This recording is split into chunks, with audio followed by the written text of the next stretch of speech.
Hello everyone, তোমাদের সাথে কিন্তু কালী পুজোর কোনো ভিডিওই শেয়ার করা হয়নি, তাই আজ আমি কালী পুজোতে কোথায় কোথায় ঘুরলাম সেই ভিডিওই কিন্তু তোমাদের সাথে শেয়ার করব।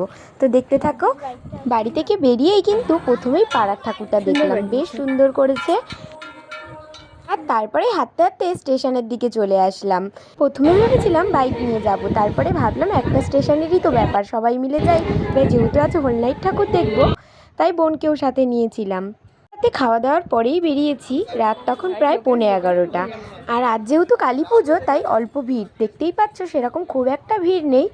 লোক আছে, তবু খুব ওই ঠেলাঠেলি ধাক্কাধাক্কি ব্যাপারটা নেই। আর তাই জন্যই আজ কিন্তু ঠাকুর দেখতে বেরানো, কারণ কাল থেকে এখানে যা ঠেলাঠেলি ধাক্কাধাক্কি হবে, তাই আজই সব ঠাকুর দেখে নেব। আর আমরা কিন্তু প্রথমেই চলে এসেছি পাইনিয়ারে কিন্তু লাইন নেই, দেখতেই পাচ্ছ বেশ ফাঁকায় ফাঁকায় আমরা অনেক ঠাকুরই দেখে নেব আজ।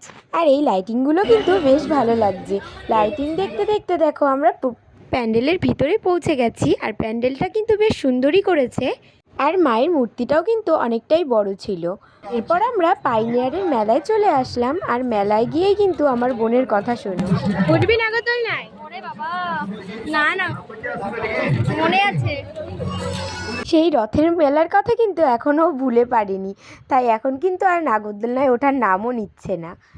মেলায় আসলে বা ঠাকুর দেখতে বেরিয়ে কোনো সময় কিন্তু আমি অন্য কোনো আইসক্রিম কিনে খাই না। এই আইসক্রিমটা থাকলে আমি কিন্তু এই আইসক্রিমটাই কিনে খাই। আমাদের সবারই কিন্তু এই আইসক্রিমটা খুবই ভালো লাগে।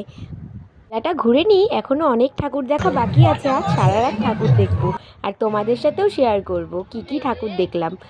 নেক্সট ভিডিওতে তোমাদের সাথে শেয়ার করব কটা ঠাকুর দেখলাম। এখনের মতো ভিডিওটা এখানেই শেষ করলাম।